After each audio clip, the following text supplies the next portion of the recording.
আসসালামু আলাইকুম প্রিয় দর্শক, দুদিনের মাথায় উপদেষ্টা মাহফুজ আলমের আরও একটা স্ট্যাটাস নিয়ে আজ আমি কথা বলতে চাই। এই স্ট্যাটাসটার উনি শিরোনাম দিয়েছেন দুটি কথা, উনি দুটি পয়েন্ট এখানে তুলে ধরেছেন এবং আমার কাছে মনে হয়েছে দুটো পয়েন্টে যদি আমি পুরোটা না পড়ি তাহলে আপনাদের কাছে বিষয়টা স্পষ্ট হবে না। প্রথম পয়েন্ট উনি তুলেছেন, ৭১-এর মীমাংসা করতেই হবে, যুদ্ধ অপরাধের সহযোগীদের ক্ষমা চাইতে হবে, বাংলাদেশে রাজনীতি করতে হলে পাকিস্তান পন্থা বাদ দিতে হবে, পাকিস্তান এদেশে গণহত্যা চালিয়েছে, পাকিস্তান অফিসিয়ালি ক্ষমা চাইল, তদুপরি আবারও ক্ষমা চাইতে রাজি হলেও যুদ্ধ অপরাধের সহযোগীরা এখনও ক্ষমা চায়নি, ইনিয়ে বিনিয়ে গণহত্যার পক্ষে বয়ান উৎপাদন বন্ধ করতে হবে, জুলাইয়ের শক্তির মধ্যে ঢুকে স্যাবোটাজ করা বন্ধ করতে হবে, সাফ দিলে আসতে হবে।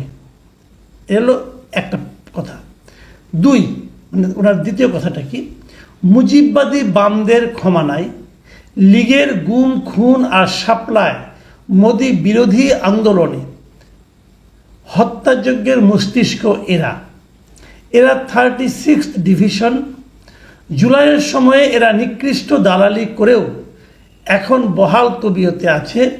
আজ পর্যন্ত মুজিববাদী বামেরা কালচারালি ও ইন্টেলেকচুয়ালি জুলাইয়ের সাথে গাদ্দারি করে যাচ্ছে।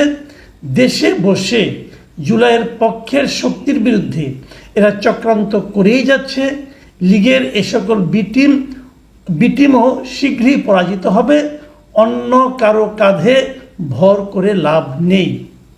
দুটো পয়েন্টে কিন্তু আমার কাছে গুরুত্বপূর্ণ মনে হয়েছে এবং দুটো পয়েন্টেই মিস্টার মাহফুজ আলম টার্গেট করেছেন সহযোগীদের, মানে মূল অপরাধীদের না, মূল অপরাধে যারা নাকি সহযোগিতা করেছে তাদের, মানে ৭১-এর গণহত্যায় যারা সহযোগিতা করেছে তাদেরকে টার্গেট করেছেন। ২৪-এর যে হত্যা হয়েছে, গণহত্যা হয়েছে, গুম খুন হয়েছে, এদেরকে যারা সহায়তা করেছে, সহযোগিতা করেছে, ইন্টেলেকচুয়ালি তাদের পক্ষে কথা বলেছে, তাদেরকে টার্গেট করেছেন। আমি কিন্তু মাহফুজ আলমের এই যে স্ট্যাটাস এবং স্ট্যাটাসের দুটো পার্ট নিয়ে কিন্তু আমি বেশ সন্তুষ্ট। আমি নিজেও কিন্তু মনে করি যে একটা অপরাধী শুধু জাত অপরাধী, কিন্তু সেই অপরাধীকে যারা সহযোগিতা করে তাদের অপরাধ কিন্তু মূল অপরাধীর চেয়ে কোনো অংশে কম নয়। এখন মাহফুজ আলমের এই কথাটা আমি একটু বিশ্লেষণ করতে চাই। তার আগে কিছু কমেন্ট আছে, সেই কমেন্টগুলো অনেকগুলো কমেন্ট এসেছে। আমি যখন এটা নিয়েছি স্ট্যাটাসটা দেওয়ার 22 ঘন্টা পরে, ততক্ষণ পর্যন্ত প্রায় 50,000 রিয়াকশন পড়েছে, 52টা কমেন্ট পড়েছে এবং 6,100 জন এই স্ট্যাটাসটাকে শেয়ার করেছেন, 16,000 লোক লাইক করেছেন, 7,300 লোক লাভ রিয়েক্ট দিয়েছেন। তো আমি এটা বলতে যাচ্ছি এই কারণে যে মাহফুজ আলমের কোনো স্ট্যাটাসে এই প্রথমবার আমি দেখলাম যে অপছন্দের সংখ্যা বেশি। এখন মাহফুজ আলমকে কেন অপছন্দ করতে হচ্ছে এই মুহূর্তে? মাহফুজ আলমের সমালোচনা কিন্তু আমি একাধিকবার করেছি, আমার পছন্দ হয় না আমি করেছি, এখানেও তাই হবে। যারা পছন্দ করেননি তারা হাহা রিয়েক্ট দিয়েছেন, যারা পছন্দ করেছেন তারা লাইক রিয়েক্ট দিয়েছেন, যারা খুব পছন্দ করেছেন তারা লাভ রিয়েক্ট দিয়েছেন। কাজেই পছন্দ অপছন্দ দুভাবেই চলতে পারে। তো এখন আমি বরং এর অনেকগুলো কমেন্ট যে বললাম, যে কোনো কমেন্ট আসছে, আমি কয়েকটা কমেন্ট একটু আপনাদেরকে পড়ে শোনাতে চাই। যেমন একটা কমেন্ট লিখেছেন মাবরুরুল হক, তিনি লিখেছেন, জনাব উপদেষ্টা আপনার বোল্ড অবস্থানের জন্য প্রীত হইলাম। আরেকজন লিখেছেন, এটা একটু বড় কমেন্ট, আপনাদের তো পড়ে শোনাই, তাসফিয়া তারান্নুম প্রভা, তিনি লিখেছেন, ক্ষমা চাওয়া আবার কি জিনিস ভাইয়া? আওয়ামী লীগ ক্ষমা চাইলে তাদেরও ক্ষমা করে দিবেন নাকি? গণহত্যাকারী দলের রাজনীতি নিষিদ্ধ করতে হবে। এই স্পিরিটেই যদি 24-এর গণহত্যাকারী দলের রাজনীতি নিষিদ্ধ করা হয়, তাইলে ৭১-এর গণহত্যাকারী দলের রাজনীতি নিষিদ্ধ কেন নয়? গণহত্যাকারী দলের সাথে কিসের মীমাংসা?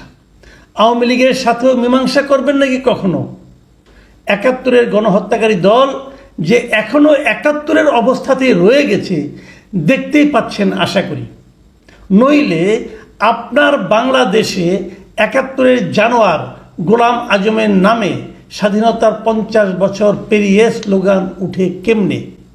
আমরা যদি মাহফুজ আলমের প্রথম যে পয়েন্টটা, সেখানে একটা পয়েন্ট আপনি দেখেন লেখা আছে, উনি বলেছেন জুলাইয়ের শক্তির মধ্যে ঢুকে স্যাবোটাজ করা বন্ধ করতে হবে। অর্থ, জুলাইয়ের শক্তির মধ্যে ৭১-এর যুদ্ধ অপরাধীদের সহযোগী যারা আছে তারা সেখানে ঢুকে স্যাবোটাজ করছে বলে মাহফুজ আলম স্পষ্টভাবে অভিযোগ করেছেন। বুঝতে পেরেছেন? প্রভার বক্তব্যটা শুনলেন। তার মানে কি হচ্ছে যে কালকের যে এটা হলো, এই শাহবাগের যে আন্দোলনটা হলো, শাহবাগের যে অবস্থানটা ছিল এবার আওয়ামী লীগের নিষিদ্ধের দাবিতে, সেখানে কিন্তু স্লোগানটা উঠেছিল গোলাম আজমের বাংলায় হাসিনার ঠাঁই নাই, নিজামীর বাংলায় হাসিনার ঠাঁই নাই। হাসিনার ঠাঁই নাই নিয়ে আমার কোনো আপত্তি নাই, কিন্তু বাংলা কী করে গোলাম আজমের এবং নিজামীর হলো? আরেকটা জিনিস লক্ষ্য করেন, পুরো স্ট্যাটাসে, মাহফুজ আলমের পুরো স্ট্যাটাসে কোথাও কিন্তু কোনো রাজনৈতিক দলের নাম উল্লেখ করা হয়নি। কোনো একটা রাজনৈতিক দলের নামও উনি উল্লেখ করেননি। বামপন্থী কোনগুলো সেটাও বলেন নাই, এবং ৭১-এর কোনটা সেটাও বলেন নাই। তারপরেও ওনার যে কমেন্টগুলো এসেছে, সেই কমেন্টগুলোতে যে গালাগালিগুলো এসেছে আমি দেখেছি মাহফুজের বিরুদ্ধে, ম্যাক্সিমাম মনে হচ্ছে যেন জামাতের লোকজনই গালাগালি করেছে। এবং আমি একটা ভিডিও দেখলাম এর মধ্যে, সেই ভিডিওতে প্রায় ছোট্ট একটা ভিডিও, একজন স্টুডেন্টের মতো মনে হলো, ইয়াং লোক, তার আশেপাশে আরও কয়েকজন আছে, এবং তারা মাহফুজ আলমকে খুবই অশ্লীল ভাষায় গালাগালি করলেন। এবং সেখানে ওই ছেলেটা বললেন যে মাহফুজ আলম, দেশটা কি তোর বাবার? একজন দেশের বাবা দেশকে তার বাবা বলে মনে করেছিল, তাকে দেশ ছেড়ে পালাইতে হয়েছে, তোকেও পালাইতে হবে যদি তুই তোর এই বক্তব্য প্রত্যাহার না করস। তুই তো কারি একদম বাচ্চা একটা ছেলে, বয়সে মাহফুজের চেয়ে কমপক্ষে বছর দশকে ছোট হবে হয়তো বা। তো কী বক্তব্য সে দিয়েছে মাহফুজ, এটা কেন প্রত্যাহার করতে হবে? এখানে আরেকজন লোক, ওনার স্ট্যাটাসে আরেকজন লোক কমেন্ট করেছেন, আইনুল হক, তিনি লিখেছেন এই পোস্টে কোথাও জামায়াতের নাম নাই, কিন্তু জামাতিরা খেপেছে। তারা কি যুদ্ধ অপরাধের সহযোগী পাকিস্তানপন্থী নাকি মুজিববাদী বাম? খুব ইন্টারেস্টিং কিন্তু কমেন্টটা, যে মাহফুজ আলম দুইটা পক্ষের কথা বলেছে, দু ধরনের সহযোগীর কথা বলেছেন, মুজিববাদী বাম এবং পাকিস্তানের যুদ্ধ অপরাধের পাকিস্তানিদের সহযোগী। জামাত কেন খেপলো? জামাতের গায়ে কেন লাগলো? মাহফুজের স্ট্যাটাস জামাতের গায়ে কেন জ্বালা ধরালো? এই যে বিষয়গুলো নিয়ে আলোচনা হচ্ছে, আমি মাহফুজ আলম একটা জিনিস লক্ষ্য করেছি, আমার কাছে এই লোকটাকে একটা জায়গায় আমার পছন্দ হয়, উনি যেটা বিশ্বাস করেন উনি এটা অকপটে বলতে চান। ওনার বিশ্বাসের ঝামেলা থাকতে পারে, আমি ওনার অনেকগুলি বিষয়ে সমালোচনা করেছি, আমার কাছে মনে হয়েছে আমি করেছি, আমার মনে হয়েছে সেগুলোতে বিশ্বাসের ঝামেলা আছে, হতে পারে। আবার এখানেও দেখছি ওনার বিশ্বাসটা আরেক ধরনের, উনি কিছু কিছু ক্ষেত্রে একজন অনমনীয়। তার এই অনমনীয়তা অথবা নিজের বিশ্বাস অনুযায়ী বক্তব্য দিতে পারার সাহস থাকাটা, আপোষকামিতার গড্ডালিকা প্রবাহে গা না ভাসানোটা, এটা আমার পছন্দ। এবং আমি মাহফুজ আলমকে ধন্যবাদ জানাচ্ছি যে সত্যি কথা বলার জন্য। এবার যে কথাটা বলে আমি শেষ করব, সেটা হলো ওই প্রভা যে কথা বলেছেন যে যদি ক্ষমা চাইলেই সমাধান হয়ে যায়, তাহলে আওয়ামী লীগও ক্ষমা চাইতে পারে। আর যদি ক্ষমা চাইলেও বিচারের মুখোমুখি করা হতে পারে, তাহলে জামাতকেও কেন বিচারের মুখোমুখি করা হবে না? প্রায়ই আওয়ামী লীগকে যারা নিষিদ্ধ করতে চায়, তারা প্রায় সেই জার্মানির নাৎসি বাহিনীর কথা উদাহরণ হিসেবে টানে, এবং 40 বছর 50 বছর পরে বিচার হয়েছে সেটাও বলে। তাহলে জামাতেরটাও কেন হবে না দল হিসেবে? এটা হলো এক ধরনের বক্তব্য। আর যে জায়গাটা আমার বিরোধিতা, বেসিক যে জায়গাটা বিরোধিতা, আমি সেই জায়গাটা নিয়ে বলি। আমি মনে করি যদি কেউ কোনো ভূমিকা রেখে থাকে যে কোনো আন্দোলনের সঙ্গে, যদি কারো ভূমিকা খারাপ হয়ে থাকে, যদি সে হত্যার মদতদানকারী ব্যক্তি হয়ে থাকেন, তার বিচার হওয়া উচিত, যে কোনো অপরাধের বিচার হওয়া উচিত। কিন্তু ব্যক্তির বিচারের নামে দলকে নিষিদ্ধ করার আমি বিপক্ষে।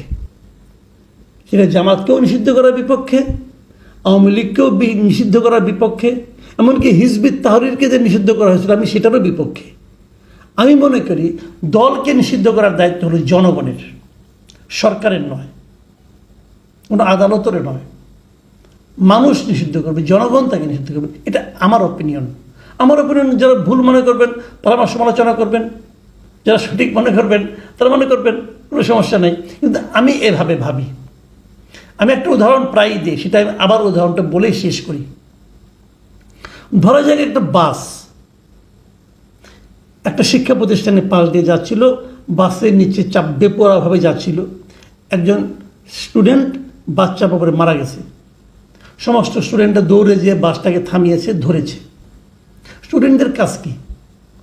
চালককে ধরে আইন প্রয়োগকারী সংস্থার কাছে দেওয়া, আদালত বিচার করবে, চালকের কি বিচার হবে।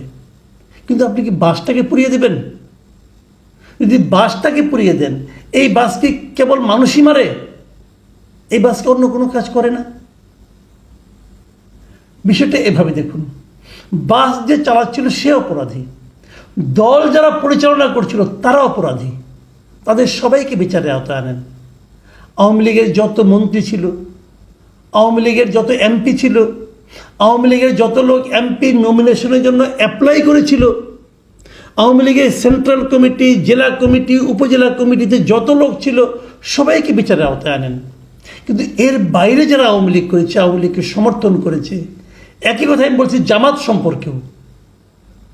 জামাতে যারা অপরাধ করেছে তাদের বিচার তো হয়েছে, যারা অপরাধ করেনি তাদেরকে, জামাতকে আপনি নিষিদ্ধ করতে চাইবেন কেন? এই জায়গাটাতে আমার পয়েন্ট।